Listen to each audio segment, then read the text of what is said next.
Historically, the UK has always specialised in naval warfare. It had to.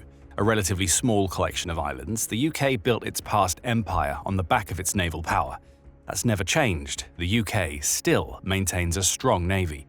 But it needed something more, something stronger, something that would allow it to compete with new naval heavyweights of the world, such as Russia and China. And on June 10th, the UK just made a massive navy comeback. Russia is trembling in fear as the UK announced a huge investment into its Royal Navy's new silent killers. Submarines on steroids are coming to the UK, and there's nothing that Russian President Vladimir Putin can do about it. On June 10th, Reuters was among the first news outlets to report on the UK's new plan to invest a massive $8.13 billion into its domestic submarine building capacity. That money will be entirely dedicated to supporting the efforts of companies that work on manufacturing the UK's new fleet of submarines, including BAE Systems and Rolls-Royce. The Reuters report came ahead of an official announcement to be made by UK's Finance Minister Rachel Reeves, with this investment into submarine technology being part of a larger spending spree that the UK has announced. We'll tell you more about that later. Under the new plans, Reuters says the UK will increase the size of its nuclear-powered submarine fleet from 7 to 12. The decision comes in response to an independent review of the UK's military capabilities, which was published last week and stated that the UK needs to move to a state of warfighting readiness in preparation for a potential fight against Russia. The UK Prime Minister Sir Keir Starmer made it clear that submarines would be a key focus of that new spending a week before the official announcement. Speaking to workers at BAE Systems, one of the key beneficiaries of the UK's new submarine spending programme, Starmer said, "The moment has arrived to transform how we defend ourselves. When we are being directly threatened by states with advanced military forces, the most effective way to deter them is to be ready." Starmer may have been speaking to BAE workers, but this was really a direct message to Putin. The UK knows what you're planning and it's going to be prepared for a fight. Reuters reports that the UK's $8 billion in new spending will cover a 4-year period, allowing companies that receive the money to increase their submarine production rate. Accompanying that announcement, Reuters says, is another that will see the UK pour around $5.44 billion over the next 10 years into the redevelopment and strengthening of its flagship Plymouth naval base. Army Recognition provides details in its own June 11th report. It says that the new round of UK funding will expand industrial capacity to support the build-up of 12 new nuclear-powered attack submarines designed to carry conventional weapons. These submarines are being developed as part of the SSN-AUKUS program, it says, and they're going to replace the 7 Astute class that the Royal Navy is looking to cycle out of commission. The plan right now, says Army Recognition, is for those 7 submarines to be decommissioned at some point during the late 2030s. The UK's new investment is intended to accelerate the production of the Astute-class replacements so the new submarines can serve as the future backbone of the UK's underwater warfare force. So the UK is getting 12 new submarines, but it isn't increasing its submarine force by 12 subs. With 7 being decommissioned, that means its latest round of spending will increase its submarine fleet by 5 vessels. Perhaps that's not quite as impressive as a 12-vessel improvement. However, it's not pure volume that should be the focus here, it's capability. And when it comes to capabilities, the UK is getting a massive upgrade over its Astute-class submarines with its new SSN-AUKUS program. Let's start with the program itself. According to the UK Parliament's Commons Library, the SSN-AUKUS submarine, which is referred to as the SSN-A in the UK, is a joint effort between the UK, Australia, and the United States. The program was announced in March 2023 in a joint statement delivered by all 3 nations, which laid out precisely how the 3 nations will make the new submarine a reality. SSN-A will be based on the UK's next-generation submarine design, the Common Library says, with that design incorporating technologies from all 3 nations involved in the program. That's already terrifying to Putin. It shows Russia's leader that the UK isn't going it alone in developing its new hunter-killer submarine. Instead, it's working alongside 2 of its closest allies to create a vessel that will be more technologically advanced than any submarine that Russia has in its arsenal. SSN-A will also far outstrip the capabilities of the UK's Astute class, making the Royal Navy's silent underwater killers even more deadly. Construction on these new submarines is intended to begin in 2030, with a view to making the first of them available to the UK at some point during the 2030s. That's just in time for the intended Astute-class replacement. Australia will receive its first SSN-As at some point during the 2040s. At least that's what the Commons Library said in October 2024. With the new investment announcement, the UK may be looking to accelerate this timeline to get its new submarines into the water faster. If not, it's spending heavily now to ensure that work can be completed faster once manufacturing begins in 2030.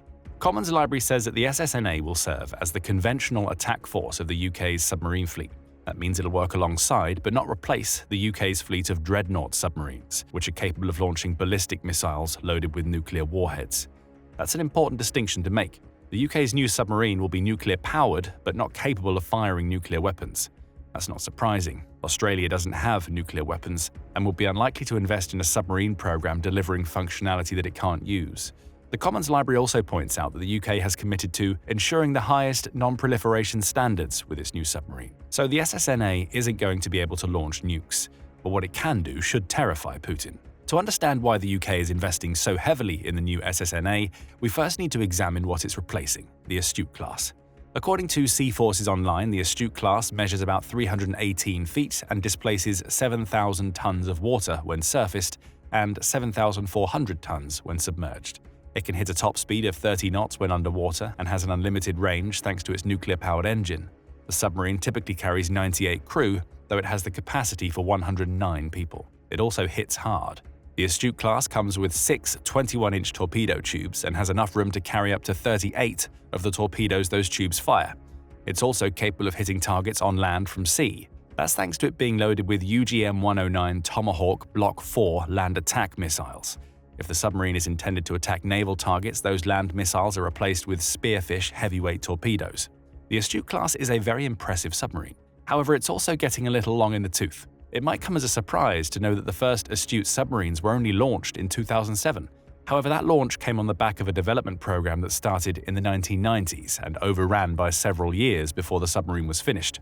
While it's inaccurate to claim that the Astute class is a 1990s-era submarine launched a decade too late, it's also not the most high-tech hunter-killer submarine in the world. The SSN-A exists to make the Royal Navy a world leader in conventional attack submarines. Much of the SSN-A program is still under wraps, meaning we can't provide a full analysis of what lies under this impressive new submarine's hood.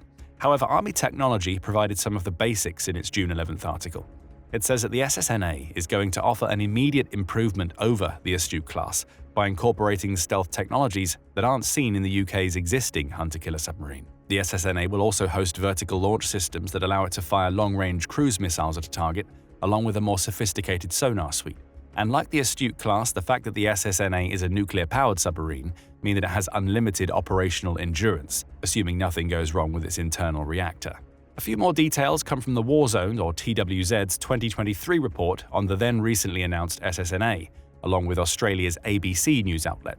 ABC spoke to Vice Admiral Jonathan Meade about the project. He heads the AUKUS task force in Australia, and he said, SSN-AUKUS is actually quite mature in design. It's about 70% mature. The US will incorporate key weapons and combat systems into the submarine. The UK are very much looking forward to that. That tells us that the UK's new submarine will be using US weapon systems. TWZ reveals those weapon systems may be based on those used in the Virginia-class SSNs the US currently deploys. It quotes Australia's Ministry of Defence as saying, "This commonality in design, components and performance will help with the transition to SSN-AUKUS while enhancing interoperability among the AUKUS partners." Perhaps that's why the US won't be getting any SSN-As of its own. It looks like the UK's new submarine is going to be a Virginia-class on steroids, an enhancement of what the US already has. This led TWZ to speculate that the SSN-A may feature the 2 large-diameter 87-inch Virginia payload tubes seen in the Block 3 version of the American submarine. Those tubes can store and launch 6 Tomahawk land attack missiles at once, allowing for a potential payload of 12 missiles in rapid succession. Alternatively, the SSN-A may mirror the Block 5 version of the Virginia class, meaning it could contain 4 of these payload tubes, so it has a payload of 24 Tomahawk cruise missiles. TWZ also speculates that the SSN-A will have an updated version of the ANBYG-1 submarine payload control system that Australia currently uses in its Collins-class diesel-electric submarines. That's based on a statement released by the Australian Ministry of Defence that claims the AUKUS partners will also develop a joint combat system as an expansion of the existing US-Australian combat system. The UK will be happy about that. The US helped Australia create the Collins-class submarine's payload system, so being able to add its own technological expertise to that system means that the SSN-A's version should be even better. Strategic Analysis Australia, or SAA, provided some updated details in July 2024. It says that we now know that the SSN-A is going to weigh about 10,000 tons, which is equivalent to 11,023 US tons. That makes it considerably heavier than the first 4 tranches of the Virginia class, which weigh about 8,700 tons, and comparable in size to the Block 5 version of the Virginia class. That lends credence to TWZ's speculation that the SSN-A will feature 4 Virginia payload tubes, or an AUKUS equivalent, rather than 2. SAA also says that none of the AUKUS partners have provided any details about the submarine's dimensions apart from that weight. As SAA said, "What we can say is that if the beam has not been finalized, the design is by no means mature. And if the beam has been finalized but has changed from the Astutes, we are talking an evolutionary step, not a modest leap." We told you earlier that Meade was claiming the SSN-A's design to be 70% mature back in 2023. It was likely closer to maturity by the time of the SAA's report, suggesting that we are about to see the evolution it suggests. That's everything we know about the SSN-A so far. And by now it's clear that the UK is spending over $8 billion to replace its Astute-class submarines with this new joint effort. But we told you earlier that the money being poured into the SSN-A development is only part of the UK's spending plans. It's going to be investing heavily elsewhere too. Reuters reported on this earlier in June, stating that the UK is planning on strengthening its standing army. Right now, that army has 70,860 members, Reuters says, which is the smallest it's been since the Napoleonic era. To counter that issue, Starmer has already created cuts in the UK's aid budget to fund new plans to raise the UK's defence budget from 2.3% of gross domestic product, or GDP, to 2.5% by 2027. By 2030, the UK intends to be spending 3% of its GDP on its military.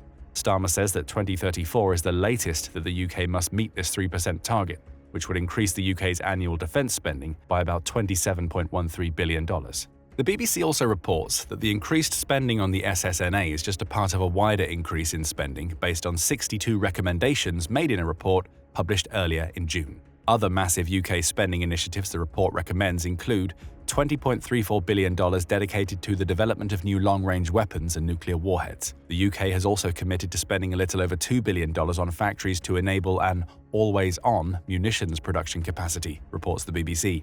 That's along with the same amount to fund repairs of military housing and another $1.36 billion on technology that speeds up the delivery of key targeting information to the UK's soldiers. The official UK government website also says that this raft of new spending, especially in the nuclear domain, will support around 30,000 high-skilled jobs and double the number of apprentice and graduate roles the government can offer over the next decade. The point here is simple: the UK's decision to spend big on the SSN-A isn't a one-off decision. It's part of a much wider effort to bolster the country's defences, ready for a future conflict with Russia. And that brings us to why the UK has chosen now to spend big on its new submarines. The growing threat Russia presents to the UK due to Putin's expansionist ambitions is the most obvious reason.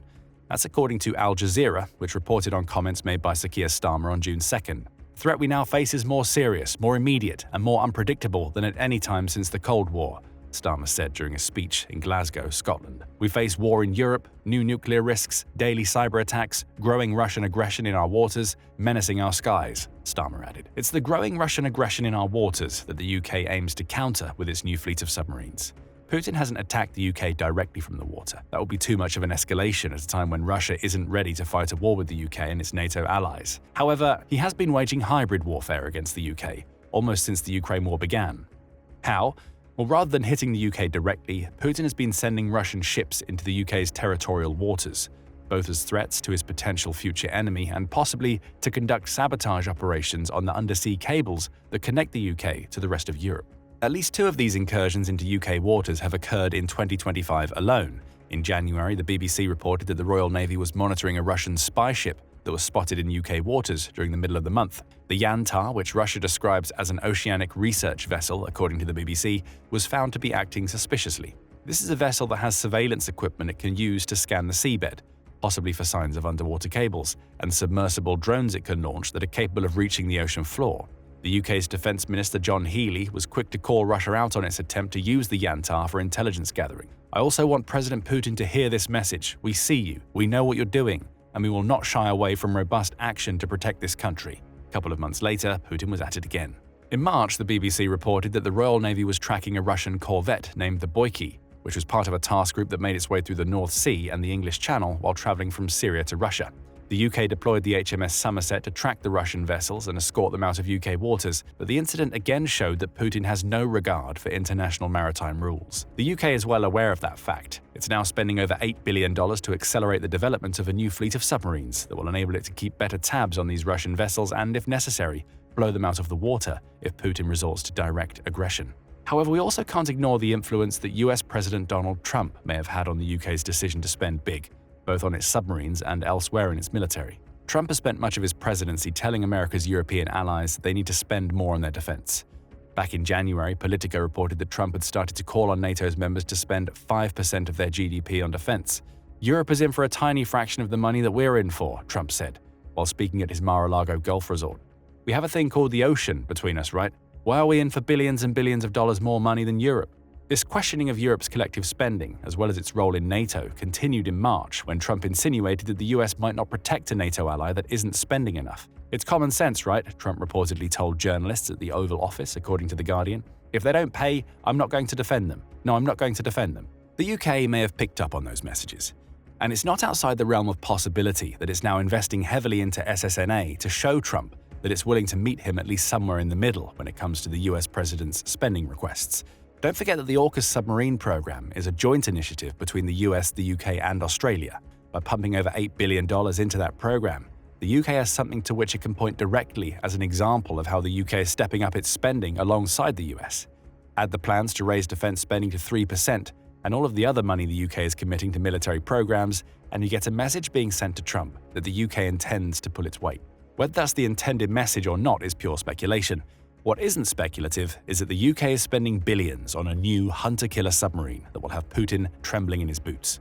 Russia will no longer have its way in the UK's waters. This $8 billion investment is telling Putin. And if he tries, he'll have a new submarine the likes of which Russia has never seen before to deal with. And it's not just the submarines that the UK is developing that will worry Putin. Earlier in the month, we revealed that the UK is sending IKEA-style decoy tanks to Ukraine that are making fools of the Russian soldiers fighting in Putin's invasion. Check out our video to learn more about these clever tanks, and remember to subscribe to The Military Show if you want to see more videos about the latest moves the UK is making to counter Russian aggression.